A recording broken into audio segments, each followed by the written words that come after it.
Explain what would happen if in the capacitor given in exercise 2.8 a 3 millimeter thick mica sheet of dielectric constant 6 were inserted between the plates।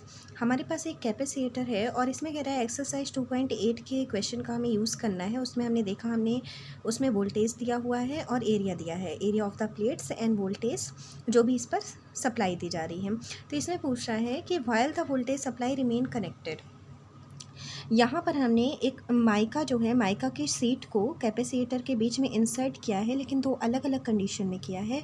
First condition इन्होंने कहा है कि voltage supply remain connected. ये जो voltage supply 100 volt की है ना, उसको हमने कनेक्टेड रहते हुए और फिर माइका को हमने इंसर्ट किया है। तो पूछ रहा है क्या फ़र्क पड़ेगा, जैसे कैपेसिटेंस में क्या फ़र्क पड़ेगा, ये तीन चीज़ें होती हैं। तो इसका चार्ज में क्या फ़र्क पड़ेगा, कैपेसिटेंस में क्या फ़र्क पड़ेगा और वोल्टेज में क्या फ़र्क पड़ेगा।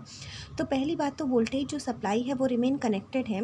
इसका मतलब है वोल्टेज सप्लाई कंटिन्यू हमें दी जा रही है, कितनी की, 100 वोल्ट की दी जा रही है, मतलब वोल्टेज में कोई फ़र्क नहीं पड़ेगा। अगर वोल्टेज सप्लाई हटा दी जाती और फिर माइका इंसर्ट किया जाता तो हमारा वोल्टेज जो है वो कहीं ना कहीं डिक्रीज़ हो जाता, लेकिन इसमें वोल्टेज सप्लाई कंटिन्यू हम दे रहे हैं तो वोल्टेज हमारा 100 वोल्ट ही रहेगा।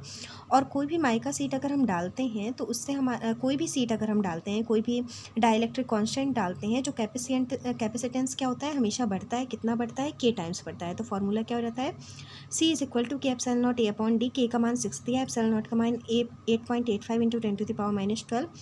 ए की वैल्यू हमने प्रीवियस क्वेश्चन से देखी है 6 इंटू 10⁻³ एंड डी की वैल्यू हमें दी हुई है 3 मिलीमीटर। इसको सॉल्व करेंगे हमें मिल जाएगा 106.2 पिकोफैरेड।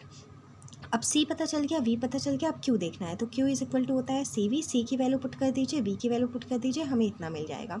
सेकंड नंबर पे पूछा है after the supply was disconnected. अब जितनी भी सप्लाई दे रहे हैं उसको हमने हटा दिया। देखो यहाँ पर हम 100 वोल्ट की सप्लाई दे रहे थे, यहाँ पर हमने सप्लाई हटा दी और तीसरे नंबर पर अब हमने माइका सीट इसमें इंसर्ट की है।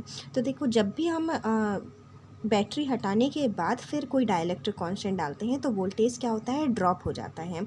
दूसरी चीज़ कि जब भी आप बैटरी हटा देते हैं तो बैटरी हटाने के कारण चार्ज हमारा फिर ड्रॉप नहीं हो पाता है, मतलब जितना चार्ज पहले था उतना ही बाद में बना रहता है। After the supply was disconnected the charge will remain same. जो आपका चार्ज माइका सीट डालने के पहले होगा वही बाद में होगा, यानी हम लिख सकते हैं Q is equal to Q dash. Q बराबर क्या हो जाएगा, माइका डालने के पहले कैपेसिटेंस, माइका डालने के पहले वोल्टेज, और क्यू डैश क्या हो जाएगा, माइका डालने के बाद कैपेसिटेंस और माइका डालने के बाद वोल्टेज। हमें देखना है वोल्टेज कितना ड्रॉप हो रहा है। तो V dash is equal to C V upon C dash. C बराबर तो हमारा वही रहेगा epsilon not A upon D, जो हमने माइका नहीं डाला है। वी कितना रहेगा, वी पहले कितना था, 100 वोल्ट था तो 100 वोल्ट लिख देंगे। और सी डैश कितना हो जाएगा, सी डैश हो जाएगा के epsilon not A upon D. देखो यहाँ पर हमने सॉल्व किया है तो हमारा आ गया है 16.6 वोल्ट। मतलब पहले वोल्टेज कितना था, 100 वोल्ट था, अब कितना हो गया, 16.6 वोल्ट हो गया। अब हमें V पता चल गया, C पता चल गया और Q is equal to C V. तो C बराबर, चाहे हम Q is equal to C V से निकाल लें, चाहे हम Q dash is equal to C dash V dash से निकालें, क्योंकि Q और Q डैश दोनों इक्वल हैं। तो Q dash is equal to C dash V dash से हमने निकाला है तो K epsilon not A upon D, और वी डैश का मान यहाँ पर हमने निकाला है, इसको सॉल्व कर लिया, हमें मिल गया 17.70 इंटू 10⁻⁻10।